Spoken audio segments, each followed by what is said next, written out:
రానున్న కాలంలో వ్యవసాయ రంగాన్ని మరింత అభివృద్ధి చేసేందుకు ఆంధ్రప్రదేశ్ సాగుదారుల హక్కు చట్టం 2024 రైతు బృందాలకు డ్రోన్లు సరఫరా, రైతులకు వ్యక్తిగత పనిముట్లు, రాయితీపై విత్తన సరఫరా, బంజర భూముల్ని సాగులోకి తీసుకురావడం, అన్నదాత సుఖీభవ, పిఎం కిసాన్ పంటల బీమా, వడ్డీ లేని రుణాలు వంటి పథకాలు అమలు చేయబోతున్నాం.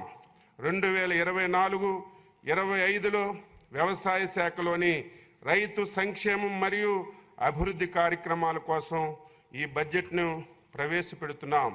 భూసార పరీక్ష ఫలిత పత్రాలు. పంటల దిగుబడికి భూసారమే కీలకం. రైతు తన పొలంలో మట్టి సారం, పోషక లోపాలు తెలిస్తేనే ఏ కాలంలో ఏ పంట సాగు చేయాలో తెలుస్తుంది. ఇలా మట్టి నమూనాలను విశ్లేషించి ఆ మట్టిలో పోషక లోపాలను తెలియజేసి మంచి దిగుబడి సాధించడానికి తీసుకోవలసినటువంటి చర్యలను ఈ భూసార పరీక్ష ఫలిత పత్రాల ద్వారా సూచిస్తాయి. వీటికి ప్రాధాన్యతను గుర్తెరిగి తిరిగి మళ్ళీ ఈ సంవత్సరం యుద్ధ ప్రాతిపదికన ఎస్హెచ్ఈలు పంపిణీ చేయడానికి రాష్ట్ర ప్రభుత్వం విధానపరమైనటువంటి నిర్ణయం తీసుకుందని చెప్పి తెలియజేస్తున్నాను.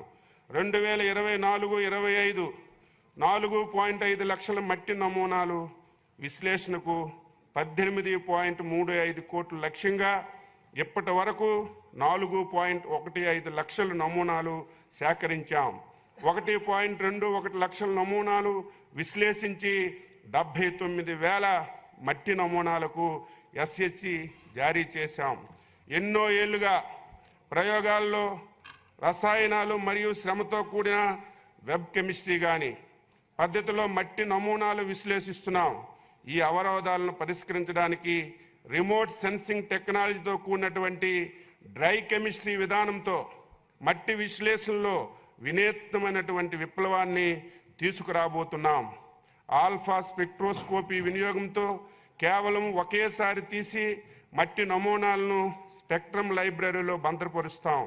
ఉపగ్రహ చిత్రాలతో తదుపరి మట్టి నమూనా ఫలితాలు రియల్ టైంలో జారీ చేయబడతాయి. ఈ స్పెక్ట్రమ్ లైబ్రరీ అభివృద్ధికి వ్యవసాయ శాఖ ప్రాథమిక చర్యలు తీసుకుంటుంది. అలాగే గ్రామ స్థాయి సాయిల్ ఫెర్టిలిటీ మ్యాపింగ్ కోసం రిమోట్ సెన్సింగ్ టెక్నాలజీని ఉపయోగించి మొదటి దశ కింద ఒక జిల్లాలో పైలట్ ప్రాజెక్ట్ని ప్రణాళిక రూపొందించాం. ఎస్హెచ్సి కార్డుల ఆధారంగా రైతులకు అవసరమైనటువంటి సూక్ష్మ పోషకాలు, విత్తనాలు పంపిణీలో ఎటువంటి ఇబ్బందులు రాకుండా వ్యవసాయ శాఖ సన్నాహాలు చేస్తుంది. ఎస్హెచ్జి జారీ కోసం 2024-25 సంవత్సరంలో వార్షిక కార్యాచరణ ప్రణాళిక కింద 38.88 కోట్లు ప్రతిపాదించబడింది.